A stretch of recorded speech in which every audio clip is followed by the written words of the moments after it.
Alors, Charles Saint-Faux, vous êtes directeur général de l'Observatoire d'études géopolitiques de Paris, docteur en sciences politiques, politologue, spécialiste en relations internationales.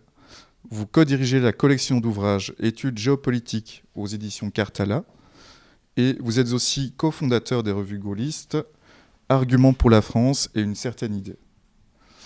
Vous êtes auteur de nombreux ouvrages sur le nationalisme arabe et l'islam, dont par exemple votre premier ouvrage La France et le renouveau arabe chez Copernic en 1280, La pensée française au début des années 2000, et deux ouvrages parus chez Albin Michel, Saddam Hussein, un gaullisme arabe et Les mystères syriens. Alors, vous avez fait beaucoup d'autres livres, et L'État-nation, évidemment, est votre dernier ouvrage. Donc ça, on va y passer bientôt. Vous êtes attaché au gaullisme, à la promotion de la politique arabe de la France. Une part importante de vos travaux porte sur les concepts de nation et d'État. Et j'imagine que c'est des concepts que vous avez pu réfléchir mûrement durant vos voyages dans le Moyen-Orient. Si vous voulez ajouter un petit mot là-dessus, peut-être. C'est un bon résumé. D'accord. Philippe Murer, vous avez fait des études d'ingénieur à l'École nationale supérieure d'informatique et de mathématiques appliquées. Vous avez une maîtrise et un DESS en sciences économiques. Vous connaissez bien les rouages de l'intérieur car vous avez travaillé dans les marchés financiers jusqu'en 2005 où vous démissionnez écœuré par la corruption du milieu ambiant. Tout à fait. Ah, d'accord. Vous êtes co-auteur avec Jacques Sapir des scénarios de dissolution de l'euro, publiés en 2013 par la Fondation Respublica. En 2014, vous publiez chez Fayard, dans la collection Mille et une nuits, La transition énergétique, en sous-titre Une énergie moins chère et 1 million d'emplois créés. Donc un livre passionnant parce qu'il met en relation l'État stratège appliqué aux questions de transition énergétique et d'indépendance nationale. Donc chapeau. La même année, vous devenez conseiller économique et conseiller à l'environnement pour Marine Le Pen. Vous quittez le Front National peu après les législatives de 2017, au premier revirement eurocompatible du parti, quoi, en gros, et vous rejoignez la cause nationale avec Florian Philippot. Tout à fait. Voilà, et nous sommes ici.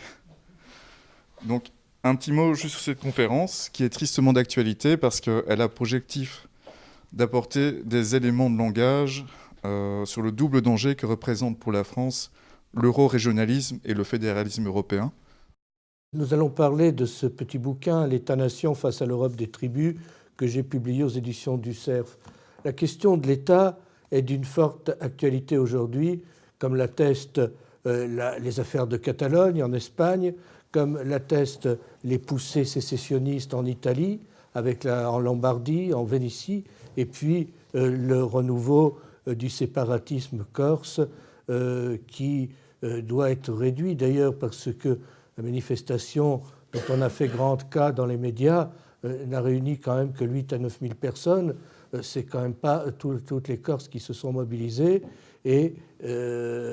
Mais aujourd'hui, ces gens-là parlent fort parce que les partis traditionnels ont failli et qu'ils ont pris la Corse en main. En tous les cas, ils ont pris le Parlement corse en main. Et ça pose bien entendu un problème. Et on l'a vu avec la réception du chef de l'État, on pense ce qu'on veut du chef de l'État, mais il est clair que les séparatistes n'ont pas été dignes dans cette affaire, mais ces gens-là ne peuvent pas être dignes. C'est donc une question essentielle parce qu'il y a aujourd'hui une guerre qui est occulte, bien sûr, mais qui est constante contre la nation et contre l'État. Les prétendues élites politiques ou administratives, ce qu'on appelle la haute fonction publique, sont en première ligne contre l'État-nation. Je vous conseille de lire un ouvrage qui vient de paraître et qui est très éclairant, qui s'appelle « Les intouchables d'État », qui est paru chez Robert Laffont et qui est signé de Vincent Jouvert. Et il décrit les errements d'une haute fonction publique qui accumule les privilèges à son profit tout en sapant cet État qu'elle est censée servir et défendre. Souvent incompétente, toujours profiteuse, dépourvue de tout esprit public, championne du pantouflage, cette caste œuvre au démantèlement de l'État. Le démembrement de l'État, des services publics, nous en avons un exemple aujourd'hui avec l'incapacité de l'État ou de ce qui en reste à gérer cette cet événement majeur qui fasse froid en hiver et qui tombe 3 flocons de neige, ce démembrement de l'État, c'est le scandale de notre temps. Et ce démembrement n'est pas un hasard.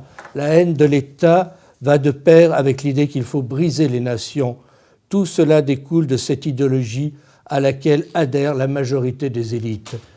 C'est ce qui explique que politiciens et autres fonctions publiques courent comme des caniches derrière l'Allemagne qui de facto dicte sa loi, ce qui est normal puisqu'elle est le Gauleiter de l'Union européenne. C'est donc l'Allemagne qui impose ses règles. Le prétendu couple franco-allemand dont on nous rabat les oreilles est un marché de dupes. Nos dirigeants ne cessent de se prosterner devant l'Allemagne pour l'amadouer, alors que l'Allemagne, à travers l'Union européenne, défend bien entendu ses seuls intérêts de puissance. Le 22 janvier 2018, la chancelière Merkel et M. Macron ont annoncé que la France et l'Allemagne veulent signer cette année, en 2018, un nouveau traité de l'Élysée. En réalité, le projet n'a bien entendu rien à voir avec le texte signé jadis entre le général de Gaulle et le chancelier Adenauer, qui était, je le répète, fondamentalement hostile à l'unité des Allemagnes et qui était fondamentalement hostile à l'idée même de la germanité. Il s'agit donc d'un projet maintenant qui vise à fondre la France dans un fédéralisme européen dominé par l'Allemagne. Il est inouï que personne n'ait réagi contre ce projet de nouveau traité de l'Élysée. Il est inouï qu'une bande de parlementaires, je pense qu'ils étaient 100 ou 120 d'ailleurs, ait voté à l'unisson en faveur de ce projet, qui reste un projet, mais qui montre bien tout le danger qu'il y a aujourd'hui de la politique suivie avec ce renouveau du pacte ou du couple franco-allemand qui scellera davantage encore la soumission de la France à l'Allemagne. Le projet est effrayant puisqu'il porte en lui tous les germes de la destruction de notre nation. Le fédéralisme contre la souveraineté nationale, le régionalisme contre la nation. Ce projet va jusqu'à envisager le détachement des régions frontalières de l'ensemble national sous couvert d'une prétendue coopération transfrontalière. On a bien compris que l'Allemagne, qui a des problèmes démographiques, cherche à attirer des travailleurs de plus en plus nombreux pour maintenir ces usines en marche. En fait, il s'agit de faire un nouveau STO, il faut être clair. Et puis, le projet de ce nouveau traité de l'Élysée prône une armée européenne. C'est pas nouveau, c'est un vieux projet de cette armée européenne dans laquelle l'armée française se diluera et qui ne sera rien d'autre, il faut le dire, qu'une courroie de transmission de cet OTAN dont on se demande aujourd'hui quelle est l'utilité, puisque, je le rappelle, l'OTAN a été créée contre le pacte militaire de Varsovie et qu'il y a bien belle lurette que le pacte militaire de Varsovie n'existe plus. Mais l'OTAN, comme le lapin Duracell, continue à exister, à prospérer, et c'est le bras armé d'une politique mondialiste qui est très dangereuse. Donc, ce projet de nouveau traité franco-allemand est une infamie. Et il est d'autant plus que l'Allemagne se trouve derrière tous les mauvais coups contre la France. C'est elle qui promeut le supranationalisme par un fédéralisme visant à remplacer le concert des nations. C'est l'Allemagne qui encourage un régionalisme outrancier. C'est encore l'Allemagne qui prône cette armée européenne qui compléterait les forces de l'OTAN. Lors de l'affaire du Kosovo, il y a quelques années, le président serbe Boris Tadić déclarait devant le Conseil de sécurité « Il y a des dizaines d'autres Kosovos à travers le monde qui n'attendent que l'acte de sécession de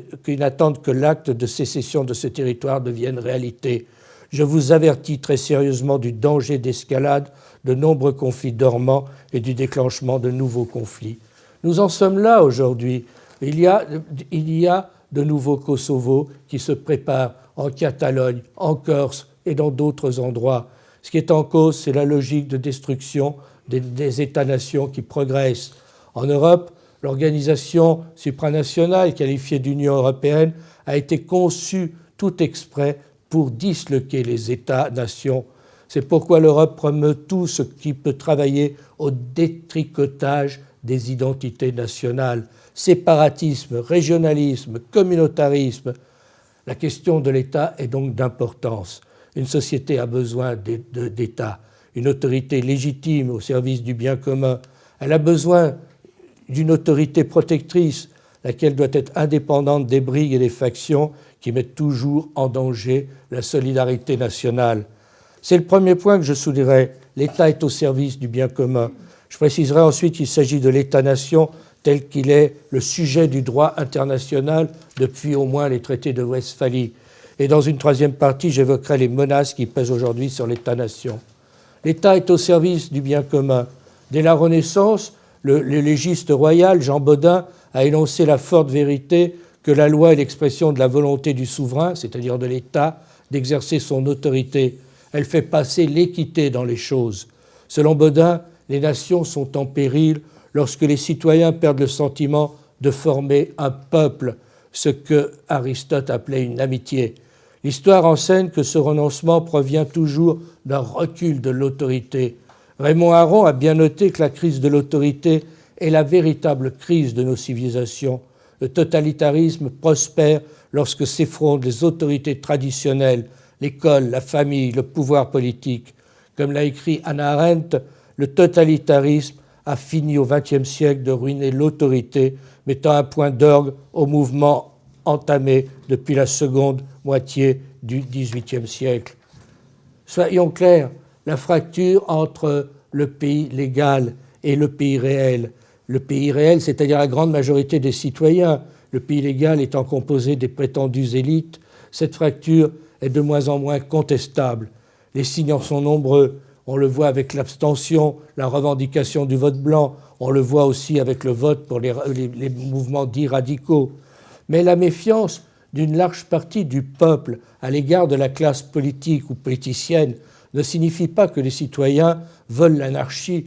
Au contraire, un bon nombre d'entre eux souhaitent la restauration d'un État fort et juste, juste car fort. Les citoyens veulent un État au service du bien commun. De nos jours, la crise de l'autorité que diagnostiquait déjà Raymond Aron en mai 68, pendant l'agitation funeste de mai 68, a conduit le plus grand nombre à perdre de vue la notion de bien commun, d'intérêt général, de choses publiques, la res publica. Que signifie pour nous d'être citoyens d'une nation ?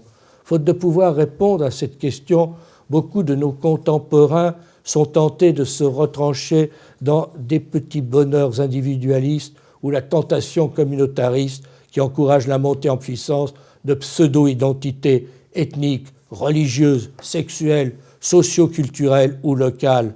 Ce morcellement a un nom, c'est le tribalisme. On peut se demander si les tribus sectaires ne vont pas remplacer la communauté nationale. C'est ce que prédit le philosophe Zygmunt Bauman qui affirme « Le nouvel ordre mondial a précisément besoin d'États faibles pour se maintenir et se reproduire. Les États faibles peuvent en effet facilement être réduits au rôle d'assumer le minimum d'ordre nécessaire pour la conduite des affaires, sans qu'on puisse craindre que ces quasi-États viennent interférer dans la liberté de manœuvre des compagnies mondiales, lisez les grandes entreprises multinationales.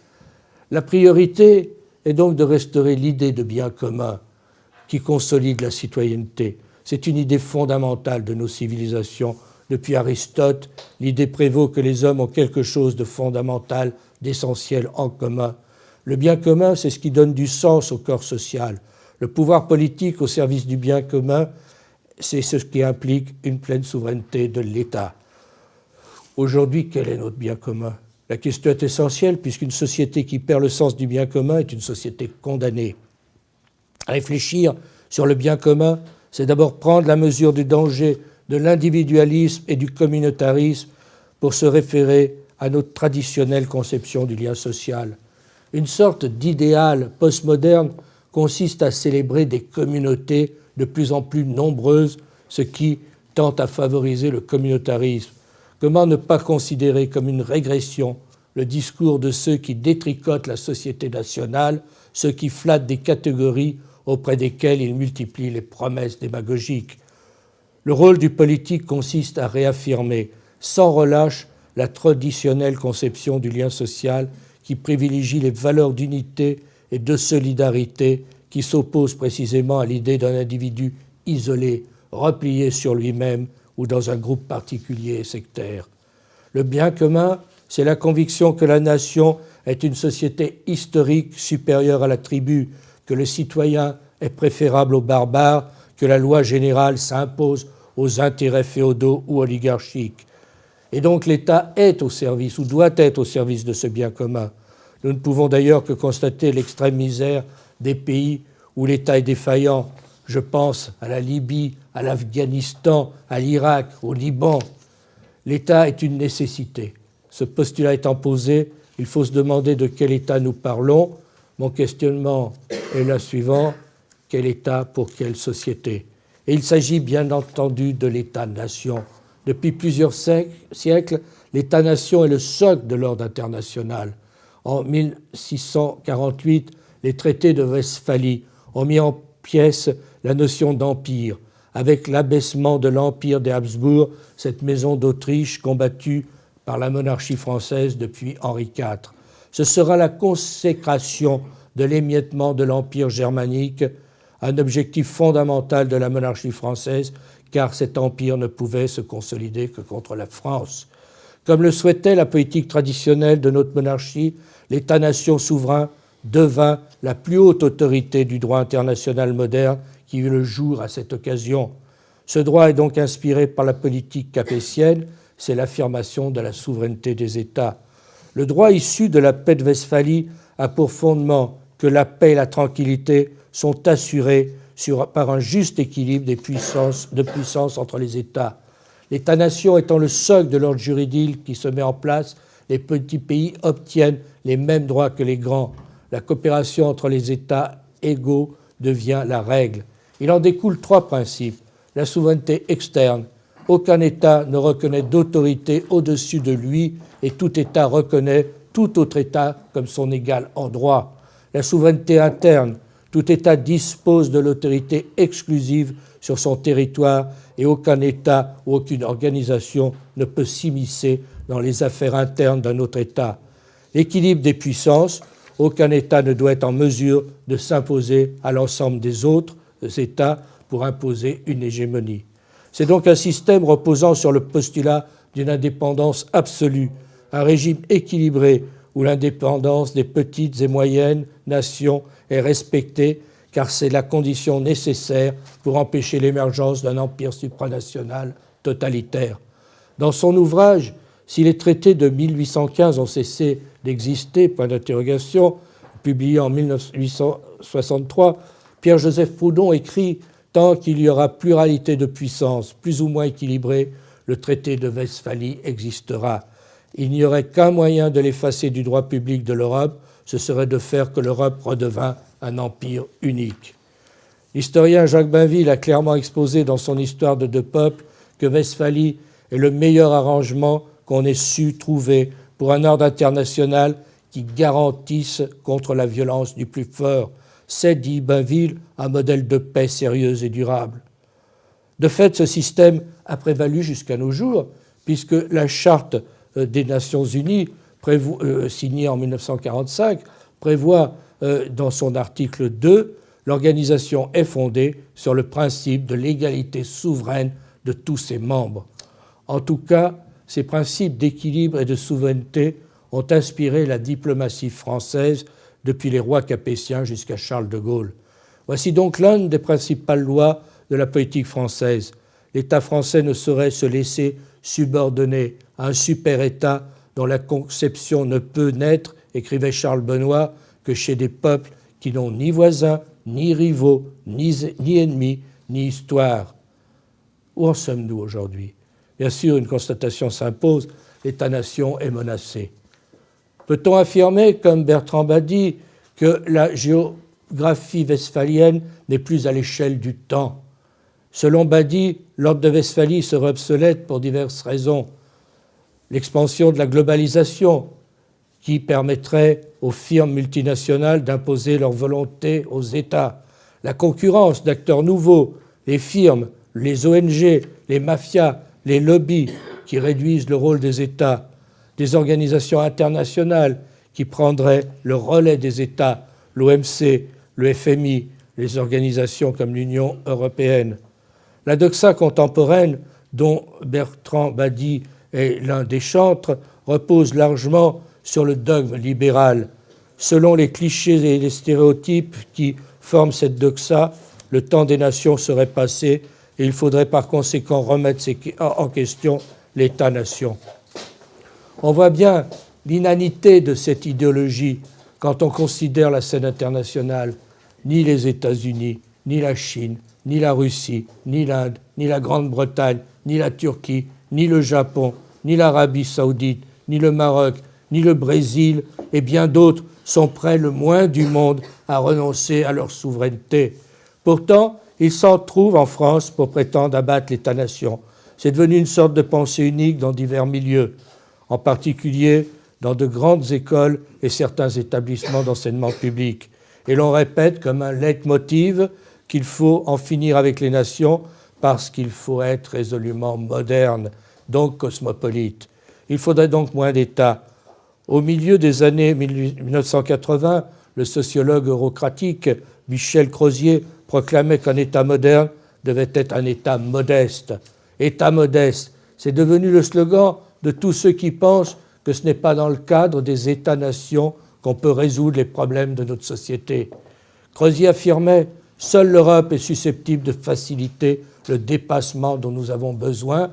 On voit que la chanson est la même ritournelle depuis plus de 30 ans. En fait, Crozier plaidait pour un accroissement des pouvoirs de la Commission européenne, donc de la bureaucratie bruxelloise.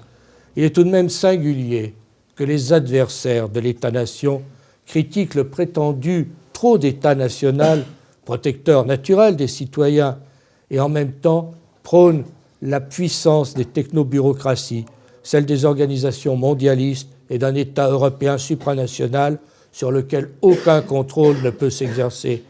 Bref, ces supranationalistes démolissent l'État à Paris, mais rêvent de le réinstaller à Bruxelles ou à Berlin.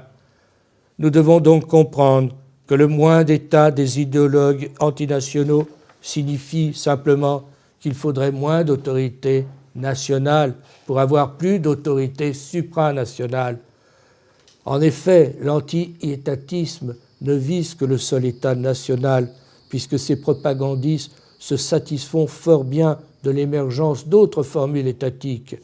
Si les prophètes du meilleur des mondes globalisés ou de l'Europe fédérale, ce qui est la même chose, visent à détruire l'État national, c'est pour mieux opérer une substitution au profit des institutions mondialistes et d'un État fédéraliste européen. En tout cas, les termes du débat sont bien posés. Voilà une vieille logique d'empire qui réapparaît pour s'opposer à l'État-nation. C'est la revanche des empires et des féodalités contre les traités de Westphalie. C'est un formidable retour en arrière. Et on aura compris que c'est l'État-nation de la France qui est particulièrement visé, et c'est bien la France qui est en jeu. Une double menace pèse aujourd'hui sur l'État-nation, le supranationalisme et le particularisme régionaliste. L'un nivelle les nations, l'autre les morcelle. L'affaire de la charte des langues régionales et minoritaires concoctée par le Conseil de l'Europe est particulièrement emblématique dans la mesure où celle-ci fait partie du dispositif normatif des diverses instances eurocratiques dont tous les canons sont tournés contre l'État-nation, contre la nation et plus particulièrement contre la nation française. Il ne faut pas se méprendre. La charte ne vise pas à illustrer des cultures locales qui trouvent d'ailleurs leur meilleure chance de rayonner grâce à l'ensemble français et à la langue française. Les écrivains qui ont le plus contribué à diffuser les cultures régionales ont écrit en français. Théodore Botrel, Jean-Pierre Jacques-Elias, Émile Verhaeren ou Herckmann et Chatrian. Par ailleurs, le problème doit être relativisé. L'usage des dialectes régionaux est peu répandu en France. Ces dialectes sont enseignés à ceux qui désirent les apprendre. Ils sont si peu persécutés que des fonds considérables leur sont consacrés, souvent inversement proportionnels au nombre de gens intéressés. De fait, ces patois ou ces langues dites régionales sont beaucoup moins menacées que le français ne l'est par l'anglo-américain et le snobisme du tout anglais. Il est surprenant que les partisans de la conservation des dialectes s'accommodent si bien d'une anglo-américanisation qui met la France et ses régions en état de soumission à l'égard de la langue et de la culture anglo-américaine et par conséquent aux conceptions idéologiques, politiques et économiques que celle-ci véhicule. N'oublions pas, comme l'écrit Rivarol, que la langue, c'est le vêtement de la pensée. En renonçant à sa propre langue, on renonce à son identité. Il faut donc récupérer la souveraineté linguistique. Cela consiste à ne parler que français, à veiller à réaffirmer la place du français dans les organisations internationales où celui-ci est l'une des langues officielles, que ce soit l'ONU, l'UNESCO, l'Union européenne, les Jeux olympiques, etc. De fait, c'est précisément la pensée française, c'est-à-dire l'identité nationale qui est visée. La Charte européenne est un bon exemple du combat insidieux contre l'identité nationale. L'objectif ultime des promoteurs de textes eurocratiques n'est pas ambigu. Il s'agit de démanteler encore plus l'État-nation.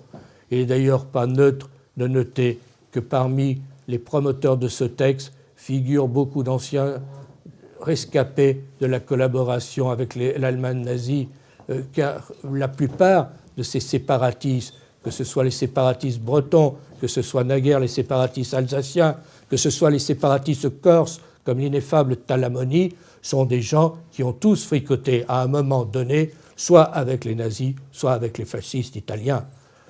Les séparatistes régionaux et l'européisme sont des alliés objectifs.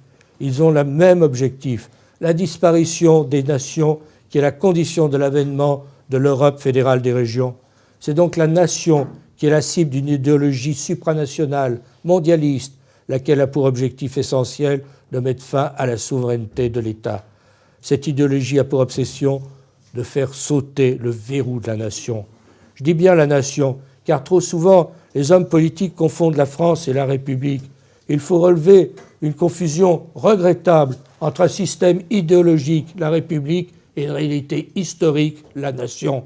Cette substitution qui consiste à ne pas parler de la nation, en préférant utiliser un terme, la République, qui sert à désigner n'importe quoi, est devenue une sorte de manie d'une classe politique qui confond l'accessoire, le slogan, et l'essentiel, le bien commun national, c'est-à-dire la seule France. Lorsque M. Macron, président de la République, déclare qu'il faut que la Corse reste dans le giron de la République, bien sûr, on ne peut que souscrire à l'idée générale, mais pourquoi ne pas dire qu'il faut que la Corse reste dans le giron de la nation française? Il faut être plus clair. Qu'est-ce que la République? Il ne faut pas laisser une idéologie se substituer à la nation. C'est bien la nation qui est notre bien commun. Ce qui est en cause est le respect de la diversité des nations, c'est-à-dire celle des civilisations face à la menace d'un monde globalisé qui serait celui de l'uniformisation synonyme de totalitarisme et de régression. L'acharnement antinational est une véritable obsession des officines d'une eurocratie qui veut des États faibles et la fin des nations pour finalement créer l'Europe des tribus qui n'est jamais que l'autre nom de cette Europe des régions dont le président Pompidou pouvait dire naguère qu'elle s'appelait le Moyen-Âge. La menace, c'est la balkanisation des nations pour sombrer dans l'état de barbarie. C'est tout cela au nom du mythe de ce que Alain Minck et quelques autres ont appelé la mondialisation heureuse. Le dogme d'un libre-échange gagnant-gagnant prédisait l'avènement du meilleur des mondes dans lequel les pauvres deviendraient riches et les riches encore plus prospères. On connaît le résultat, en particulier la désindustrialisation due aux délocalisations massives provoquant une véritable révolte des peuples, à commencer par les classes moyennes déclassées. Dans ces conditions, les peuples ne veulent pas moins d'État mais mieux d'État, donc plus d'État et plus de souveraineté, car ils savent que seul l'État peut les protéger, en particulier en récupérant sa souveraineté juridique aliénée dans des instances supranationales installées à Bruxelles, à Strasbourg, à Genève, à Washington ou à New York. C'est ainsi que le fossé ne cesse de se creuser entre un pays réel, le peuple, qui veut plus de souveraineté nationale, et des politiciens qui continuent à sauter sur leurs chaises comme des cabris en criant « l'Europe, l'Europe, l'Europe ». La solution n'est pas de transférer les pouvoirs de l'État à des entités dénuées de toute légitimité. Elle consiste à avoir un État plus fort, disposant de plus de moyens dans ses missions vitales de service public, c'est-à-dire de défense, de sécurité, de diplomatie, d'enseignement, de bâtisseur d'avenir, de planification des grandes étapes du redressement économique. La France est un pays qui a été fait par Colbert et n'a pas été fait par les libre-échangistes. Finalement, ce qu'il s'agit de préserver, c'est une certaine idée de l'homme. Il s'agit de concevoir les hommes comme appartenant d'abord à une nation. Il faut avoir la conviction d'une unité de destin pour faire quelque chose ensemble. Cela s'appelle l'histoire. C'est la nation, et elle seule, qui constitue la plus précieuse des libertés, puisqu'elle donne à l'homme sa dignité en lui permettant d'être non seulement un animal social, mais plus encore un animal historique. Par la nation, l'individu périssable et la société périssable défient la mort et le néant. Nous en revenons à la politique. Il est légitime de se demander aujourd'hui si le vrai fossé n'est pas entre une droite sans repère et n'est plus entre une droite sans repère et une gauche ralliée au libéralisme économique, mais entre les Français qui continuent à croire en la France et la nébuleuse de ceux qui acceptent l'empire totalitaire et déshumanisé, l'utopie messianique de l'Europe fédérale et les séparatismes régionaux. En somme, ceux qui pensent n'importe quoi sauf l'État-nation, n'importe quoi sauf la France, ceux qui pensent que c'est le seul État-nation, fruit de plus de 1000 ans d'efforts, qui serait appelé à s'effacer pour laisser la place à des institutions supranationales ou locales dénuées de toute légitimité. Certains veulent tracer une croix sur cet État, alors que le renforcement du rôle de l'État-nation est éminemment nécessaire pour relever les formidables défis lancés par l'évolution internationale depuis la chute du mur de Berlin et la montée en puissance des lobbies financiers et économiques. Pour tout aggraver, les dirigeants ont pris l'habitude de s'incliner systématiquement devant les minorités bruyantes. Obsédés par des calculs politiciens de bas étage et les échéances électorales, ils encouragent par leur lâcheté l'instauration d'un système où l'exception est en passe de devenir la règle, pour peu que les tentations particularistes, communautaristes, ethniques, religieuses ou corporatistes grondent suffisamment fort, bloquent quelques pompes à essence ou se livrent à quelques actes de vandalisme. C'est ainsi que s'instaure le règne des particularismes égoïstes, des sectes, des bandes violentes et des passe-droits, en tout cas du foulard prétendument islamique menaçant la laïcité, aux délires ethniques des séparatistes, en passant par les agitateurs du mouvement dit des bonnets rouges. C'est la même logique du fanatisme, des replis sectaires et de l'intolérance. Derrière les revendications particularistes se profile toujours le retour aux tribus et à l'état sauvage. En fin de compte, ce qui est menacé, c'est le modèle français d'intégration et d'universalisme qui circonscrit dans l'espace privé tous les particularismes religieux, culturels ou liés à un mode de vie distinct. C'est l'État qui s'oppose directement au communautarisme, un communautarisme qui met en exergue n'importe quelle appartenance et considère d'une manière dogmatique qu'il y a persécution dès lors qu'il n'y a pas de loi protectrice spécifique ou de discrimination positive, ce qui revient à nier toute notion de société et finalement à créer des systèmes d'apartheid fondés sur les appartenances ethniques, les comportements religieux, culturels ou sexuels. Sous couvert d'une prétendue modernité se profile le retour aux temps féodaux et à l'obscurantisme. De fait, malgré qu'en aient les lobbies supranationaux et les féodalités de toutes sortes, c'est bien l'État-nation qui est à l'opposé des idéologies totalitaires. C'est cet État qui est particulièrement actuel, puisque seul en mesure de relever les grands défis du siècle nouveau. L'État-nation est également nécessaire dans la mesure où la mondialisation ne signifie pas qu'un État mondial est en train de s'instaurer. Outre le fait que la fin du XXe siècle a vu s'effondrer les empires hétérogènes et les constructions artificielles, par exemple l'Union soviétique, au profit de la résurrection des États-nations, il est avéré que le nouvel ordre mondial reste soumis aux stratégies de puissance. Les États-Unis et la Chine tentent de manipuler la mondialisation selon leurs intérêts. La Russie veut reprendre son rang. Les pays émergents cherchent à s'insérer dans le jeu. L'Allemagne éternelle utilise le levier de l'Europe fédérale pour assouvir sa volonté de puissance.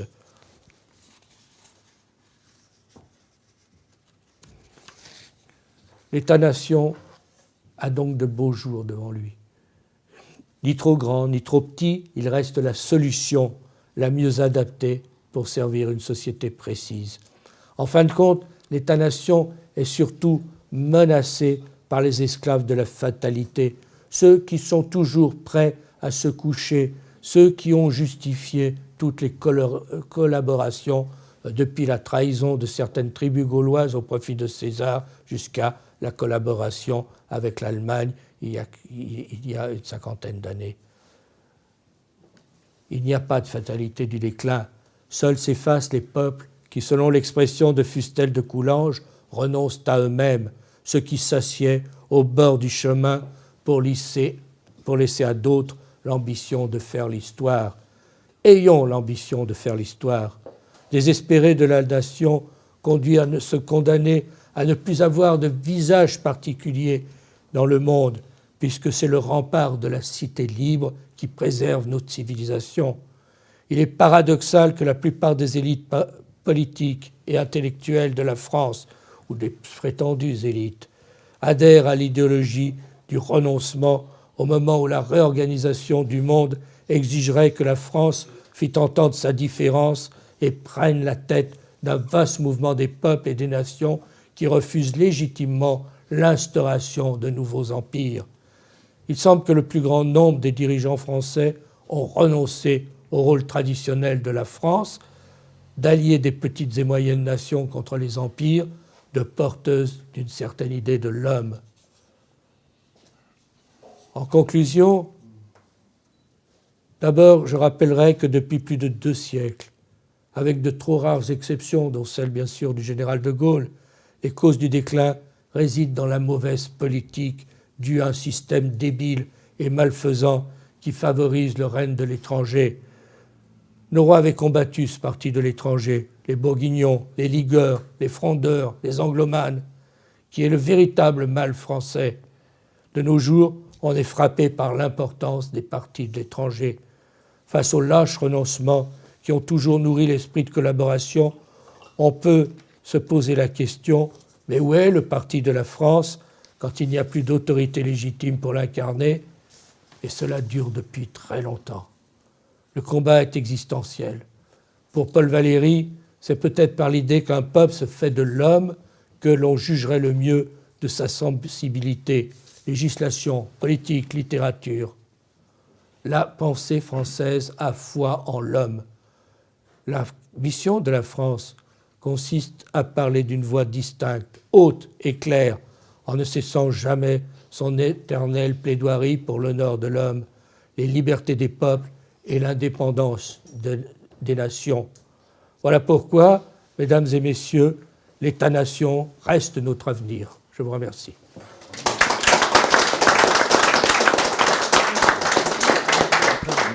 Il n'y a pas grand-chose à conclure face à ça, parce qu'il a défriché tous les champs de l'État-nation. Ce qui est clair, c'est que face à ça, il faut reprendre notre souveraineté, retrouver cet État-nation, et qu'on ne peut pas avoir des solutions molles. Qu'il faut maintenant une solution claire, comme l'ont fait les Anglais, c'est-à-dire un Frexit. Et que les solutions molles qui consistent à dire qu'on est eurosceptique, c'est-à-dire sceptique sur l'Union européenne qui détruit notre pays, ce sont quand même pas des solutions très intéressantes. Ou le fait de vouloir changer les traités européens pour qu'ils s'adaptent enfin au peuple français, et à tous les peuples européens, ce qu'ils n'ont jamais fait. On ne peut pas y croire, puisqu'il faudrait l'unanimité, c'est-à-dire que 27 pays se mettent d'accord en même temps pour le même projet, alors même qu'il s'agit de peuples différents. C'est complètement impossible. Donc c'est un Frexit. Moi, c'est un petit peu la conclusion à laquelle je suis arrivé, et c'est pour ça que je suis d'ailleurs parti du Front National, qui prévoyait un Frexit, puisqu'en fait, quand le programme présidentiel de Marine Le Pen, c'était de dire qu'on avait un référendum 6 mois après l'arrivée au pouvoir. ce qui était le mécanisme du Frexit qu'avait mis en place Cameron, pour le même mécanisme qu'a mis en place Cameron pour le Brexit, excusez-moi. Voilà. Et on est passé à toute autre chose. Moi, je voulais juste parler d'un autre petit sujet. Je suis économiste, vous le savez, un autre danger qui est lié à la disparition de l'État-nation. C'est la prise de pouvoir par les grandes entreprises privées et les multinationales. Et qui arrive peut-être d'ailleurs avec la mondialisation, même dans des grands États comme les États-Unis. Mais en France, c'est encore plus évident. Alors, un des moyens évidents de prise du pouvoir, c'est par l'argent, par la corruption. Elle peut être directe, mais elle peut s'avancer masquée aussi avec le poids des lobbies. D'ailleurs, Bruxelles est la capitale des lobbies en Europe. C'est là où il y en a de loin le plus. C'est parce que c'est là qu'est le véritable pouvoir. Leur but étant d'influencer les députés, de vous proposer de changer la rédaction d'un texte de loi ou d'influencer le gouvernement. La meilleure preuve que ces gens ne sont pas tout à fait, pas toujours honnêtes, surtout vis-à-vis des faibles, c'est qu'un député européen m'a raconté qu'un lobby était allé frapper à sa porte pour lui parler d'un texte sur lequel il travaillait en commission. Et quand il lui a proposé qu'il se voie tranquillement, il l'a invité dans un grand restaurant 3 étoiles de Strasbourg. Et quand il lui a dit non, mais je suis avec plaisir pour voir, mais pas dans le restaurant 3 étoiles et je payerai ma part, il n'a plus jamais eu aucune nouvelle de ce lobby. Ce qui veut bien dire qu'il n'a aucun temps à perdre avec les gens qui ne sont pas corruptibles. Voilà. Un autre moyen qui est évident et qui est sous nos yeux et que vous connaissez tous, puisque je pense que vous êtes déjà avertis, c'est l'achat de toute la presse française et des médias par 9 milliardaires qui détiennent le pouvoir à partir de cela. Alors pour eux, ça a eu un intérêt évident, comme ils le reconnaissent, c'est que ça leur donne une telle capacité d'influence que personne ne peut s'attaquer à eux dans le monde politique, quoi. Ça leur donne donc un pouvoir important. Ils sont complètement intouchables, mais ça permet aussi bien d'autres choses dont on n'est pas au courant. Vous le voyez, les débats sont de plus en plus contrôlés, les invités sélectionnés et même les sujets éliminés. Vous avez vu d'ailleurs un exemple, une anecdote qui date d'il y a 2 jours. Il y a eu l'explosion du travail détaché en France l'année dernière. Il y a eu 516 000 travailleurs détachés qui ont travaillé en France l'année dernière, ce qui est gigantesque. Et ça explique d'ailleurs pourquoi le chômage ne baisse pas. En fait, on a 130 000 personnes supplémentaires à cause de notre croissance démographique qui arrivent sur le marché du travail. Et puis, pour normalement, la croissance qu'on avait devait créer à peu près 250 000, 300 000 emplois. Il n'y a pas eu de baisse du chômage parce que les emplois supplémentaires ont été donnés à des travailleurs qui venaient de l'étranger, quoi. Donc c'est complètement fou. Et vous avez vu, je crois qu'il y a eu 4 articles de presse, rien sur les radios, les matinales des radios ou à la télévision. Donc c'est une capacité d'influence très importante. On le voit aussi puisque ces multinationales sont tellement puissantes aujourd'hui que le Danemark, en février 2017, a annoncé qu'il allait nommer un ambassadeur auprès des géants américains du numérique que sont les GAFA, donc Google, Amazon, Facebook et Apple. C'est un symbole évidemment très fort de la puissance qu'ils ont acquise. Et d'ailleurs, ces propres GAFA vous volent vos données, qui sont des données proprement privées. Elles sont volées à votre insu, donc par Google et Facebook, et exploitées et revendu au plus offrant. On peut se poser la question dans l'histoire, qui d'autre espionnait ainsi les citoyens ? Et on se rappelle que c'était à chaque fois des gens très dangereux. Ça pouvait être la Stasi ou le KGB qui prenait les données privées et qui espionnait les citoyens. Donc, parce que qui connaît tout de vous peut vous contrôler, vous intimider ou vous influencer. Et à ce niveau-là, la probable candidature de Mark Zuckerberg, le patron de Facebook, à la présidence des États-Unis, puisqu'il est en train de poser les jalons depuis 1 an, est tout à fait inquiétante. Un article de Challenge récent, moi, m'a attiré l'attention. Je ne sais pas si vous avez vu la une, c'est « Et si on vendait nos données personnelles aux GAFA ?» montre bien que cet espionnage et ce viol de la propriété privée, de la vie privée, est de plus en plus accepté. Et ce que proposait cet article n'est rien de moins que de vendre son intimité, donc de perdre toute dignité contre de l'argent. C'est vraiment scandaleux. Ça montre que notre pays se couche ici, comme dans d'autres thèmes qu'avait exploré Charles. Et comme on n'a pas de souveraineté, en fait, les débats sur ce sujet sont à peu près absents de l'espace public. Ce n'est pas nous qui décidons sur le sujet. On vous demande juste de renoncer à vos droits les plus élémentaires. Un autre sujet qui est en train d'apparaître, c'est la voiture autonome. Alors ça montre où cette captation de pouvoir par les grandes sociétés peut être, à mon avis, dangereux. En tout cas, il faut réfléchir. C'est un sujet de recherche depuis des années. Et il y en a de plus en plus qui sont à l'essai et elles s'imposent dans notre avenir sans qu'il y ait eu aucun débat public sur l'intérêt, l'utilité, les dangers de cela. Mieux, General Motors a récemment annoncé qu'il voulait une voiture autonome sans pédale ni volant. Et l'article l'explique clairement, il cite l'article de Challenge, il s'agit surtout pour General Motors de prendre date et de préparer les esprits, entre parenthèses, et le législateur à ce type d'automobile. Donc en fait, c'est une entreprise privée qui va influencer la loi. Or, si vous savez que l'alimentation, les circuits alimentaires d'une ville comme Paris dépendent principalement du secteur du transport routier. Et s'il y a un problème avec l'électronique des transports autonomes, des voitures sans pédale, des camions sans pédale, ou avec le signal d'ailleurs GPS utilisé, la ville est sans nourriture en quelques jours. Donc ça pose quand même un problème majeur qu'on fait prendre à toute la communauté nationale, un risque ultime. Et on sait que ce risque de chaos total peut advenir, par exemple, si une bombe nucléaire explosait au-dessus de la France, ça créerait un effet EMP, des ondes électromagnétiques, une impulsion électromagnétique qui pourrait détruire une grande partie des appareillages électroniques. C'est pour ça que les militaires blindent leurs appareils, les appareils électroniques qu'ils utilisent, parce qu'ils ont remarqué lors des précédentes explosions nucléaires que ça pouvait casser les appareils. La France serait donc paralysée avec des risques importants de famine. Est-ce qu'on est prêt à prendre ce risque? Le débat n'a pas été posé dans le système actuel, il n'y a même pas de question. Et en fait, on voit que ce sont les entreprises qui sont en train de nous imposer la voiture autonome comme ça. Elle peut évidemment avoir des aspects très utiles, mais il faudrait quand même qu'il y ait un débat contradictoire. Un autre sujet qui est important, c'est la robotisation. En plus, c'est un peu un sujet qui est utilisé pour démoraliser les gens sur le fait « non, on ne réduira jamais le chômage, parce que de toute manière, on va vous remplacer par des robots ». Il y a quelque chose de subliminal là-dedans. On voit que les entreprises, elles avancent très vite. Maintenant, les robots sont capables de réaliser de plus en plus de tâches et de remplacer effectivement des hommes, notamment dans les centres de stockage.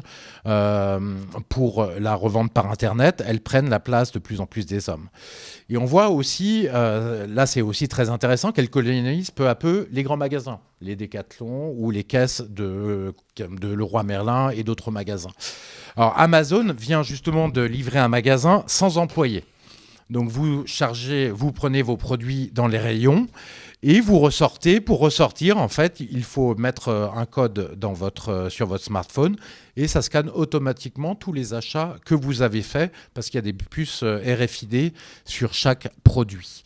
Donc on voit autre chose, une étude du cabinet en stratégie McKinsey nous conclut que la robotisation et l'intelligence artificielle détruiront entre 400 et 800 millions d'emplois d'ici 2030. Que deviendront ces personnes? Ce ne sont pas forcément des personnes qui sont capables de se reconvertir. Est-ce qu'on devra juste leur verser un RSA amélioré, c'est-à-dire ce qu'on appelle le revenu universel, et leur demander de se cacher chez elles pour mourir? C'est une vraie question. Parce que sans travail, sans utilité, on se demande comment les gens vont pouvoir vivre pendant 60 ans. Le danger approche très vite donc. Et aucun débat n'a lieu sur la place publique, sur la place que doivent occuper les robots dans la société de demain. En fait, pourtant, il y a des solutions, on pourra en discuter. Par exemple, dans l'industrie, il est évident que les tâches sont difficiles, que de toute manière, on n'a pas le choix. Ça représente d'ailleurs peu d'emplois. À l'heure actuelle, ça va être autour de 10% des emplois. On a peu de choix puisqu'on est complètement lié à la concurrence internationale. Même si on se protégeait plus, il faut avoir une industrie compétitive. Donc, on devrait probablement accepter les robots dans l'industrie sans aucune inquiétude. Mais dans les services, les accepter, par exemple, dans les magasins, comme ça, non seulement ça détruit les emplois, mais ça déshumanise la cité. Parce que imaginez une ville comme Paris avec de plus en plus de magasins sans employés. N'en parlons pas pour les vieilles personnes, celles qui sont moins actives que Charles, et qui ont parfois que les commerçants comme contact dans leur vie de tous les jours. Voilà. Donc, à nous de décider. Et malheureusement, avec le monde tel qu'il est, on voit qu'aucun débat n'a lieu sur ce sujet. Dernière attaque des grandes entreprises sur la souveraineté des États et l'État-nation, et non des moindres, sur leur prise de pouvoir. Sachez que dans tous les accords de libre-échange que signe aujourd'hui l'Union européenne, donc ça a commencé par l'accord avec Singapour, peu connu parce que c'est un petit pays, et l'accord avec le Canada, le CETA, il y a une mesure qui est parfaitement scandaleuse. En fait, elle permet aux multinationales de contester une norme, une réglementation que prendrait un État pour protéger les citoyens. Parce que n'oublions pas que les réglementations, c'est par exemple celle qui permet d'interdire le gaz de schiste, d'interdire le bœuf aux hormones, des règles sur les nanoparticules ou de demander d'isoler les bâtiments, les normes BBC, qui sont quand même des normes intelligentes qui permettent d'isoler les bâtiments pour que ces bâtiments consomment à peu près 8 fois moins d'énergie que ceux qui étaient construits il y a 40 ans. Donc, en fait, toutes ces normes peuvent être maintenant contestées devant les multinationales. Et donc, ce qui interdit, en fait, fondamentalement aux États de légiférer, de prendre des décisions par la loi et de protéger leurs citoyens. Voilà. Or, pire que cela, les tribunaux devant lesquels ces multinationales assigneront les États, ce sont des tribunaux d'arbitrage qui sont formés d'avocats d'affaires internationaux. Or, le problème, c'est que ces avocats d'affaires internationaux ne sont pas des juges publics. Ce n'est pas des juges publics, ce sont des gens qui travaillent habituellement pour le privé et les multinationales, justement, vis-à-vis duquel ils vont devoir trancher. Donc c'est donc une justice privée qui est mise en place pour les multinationales contre l'État, qui est un autre moyen de détruire les États. Et c'est une trahison absolue de la notion de justice telle que nous l'entendons, qui est une justice publique, impartiale et au service de tous. Donc la dépossession est totale dans cette affaire. Elle démontre un peu plus le poids croissant que les multinationales entendent prendre sur la vie publique. En plus, je vais finir par l'économie. Le choix de ces grandes entreprises, on a l'impression qu'elles font toujours le bien et que l'État fait toujours mal. Or, ces grandes entreprises, souvent, elles vont faire le bien pour elles, mais pas forcément le bien pour l'ensemble de l'écosystème des entreprises, puisque chacune va prendre des décisions alors qu'elles sont concurrentes, et encore plus pour la société. Moi, je vais vous donner un exemple tout à fait frappant, qui est un domaine que je connais bien, la transition énergétique, puisque j'ai écrit un livre. Le choix de la remplaçante de la voiture à essence, aujourd'hui, ça semble aller de soi, c'est la voiture électrique qu'on nous impose partout, qui est en train de prendre le lead. Or, tous les constructeurs s'y mettent, c'est une force de frappe énorme, industrielle. Pour vous dire, Volkswagen a annoncé que d'ici 4 ans, il électrifierait toute sa gamme et il va investir quand même 34 milliards d'euros. Donc c'est des sommes gigantesques qui se sont lancées là-dedans. Or, si on le réfléchit comme doit le faire un État stratège, l'électrique n'est pas la bonne solution, à moins que des batteries miracles voient le jour. Pour l'instant, il n'y en a absolument pas l'apparence. Pourquoi ? Parce que le tout électrique signifie une consommation, une production qui sont à la fois intermittentes. Donc équilibrer à la fois une consommation intermittente, parce que vous allez brancher vos voitures à peu près tous au même moment, tout le monde le soir, et une production qui va être intermittente puisqu'on veut de plus en plus d'énergie renouvelable, ça va créer une impossibilité d'équilibrer la chose, à moins que vous ayez un vecteur de stockage au milieu. Ce qui n'est pas le cas puisque et la consommation et la production est électrique. De la même manière, rappelons que donc, toutes ces ENR majeures, je le rappelle, l'éolien et le solaire sont des énergies intermittentes, puisque l'éolien produit quand il y a du vent, c'est à peu près 2000 heures par an, et le solaire produit plus l'été que l'hiver, et surtout, il produit évidemment que quand il fait jour. Donc, on n'aura aucune chance d'égaliser production et consommation avec l'électrique. Et pourtant, c'est le chemin qu'on prend. Ne parlons pas des recharges de voitures électriques lorsqu'il y aura des départs en vacances, puisque sur l'axe nord-sud de la France, vous imaginez bien qu'on ne va pas pouvoir tous brancher les voitures au même moment. De toute manière, ça ferait probablement sauter le réseau. Donc, vous voyez que c'est cette solution qui a été prise, et en fait, qui a été prise par les entreprises, puisque les États refusent d'assumer leur rôle. Pourtant, on a une solution beaucoup plus intéressante. Il y a un seul État qui prend cette solution, qui est le Japon, parce qu'il y a encore un État stratège là-bas, et qui sont les voitures à hydrogène. Parce qu'il y a plein de voitures à hydrogène de série qui existent. On en a 4 à l'heure actuelle. Alors, elles sont un peu chères parce qu'elles sont produites en petite série, parce que l'État stratège n'a pas fait en sorte qu'elles soient produites en grande série avec des lois appropriées. Mais surtout, elles sont beaucoup plus pratiques que l'électrique, puisqu'elles vont se recharger en 3 minutes. Donc, il n'y a pas de problème d'aller passer des heures aux bornes de recharge. Il n'y a pas de problème de casser tous les trottoirs à Paris, devant les immeubles collectifs pour mettre des bornes de recharge partout qui coûtent très cher. Mais surtout, elles vont équilibrer le réseau électrique puisqu'elles vont permettre d'équilibrer la consommation et la production d'électricité. Quand le solaire produira trop le jour pour le reste de l'économie, on ira stocker ce solaire par l'hydrogène. Pareil pour l'éolien quand il y aura énormément de vent et qu'il produira à plein régime. Et le nucléaire pourrait être réutilisé le soir à plein régime pour produire de l'hydrogène. Donc on voit que c'est la solution idéale, mais quand on laisse les entreprises décider, même au niveau de l'économie, elles ne font pas bien parce qu'elles gèrent leur intérêt personnel, qui est de mettre le produit le plus simple à la disposition et ce qui est le plus rentable à court terme. Elles ont une vision forcément de court terme par définition et on ne peut pas leur en vouloir. Donc la décision est inadaptée. Voilà comment donc laisser tout le pouvoir aux entreprises fait en sorte qu'on prend de mauvaises définitions économiques, de mauvaises mesures économiques. Donc voilà l'autre danger que je voulais vous exposer sur cette disparition de l'État-nation, c'est la prise de pouvoir en fait par les intérêts privés contre l'intérêt général et le bien commun. Voilà, je vous remercie.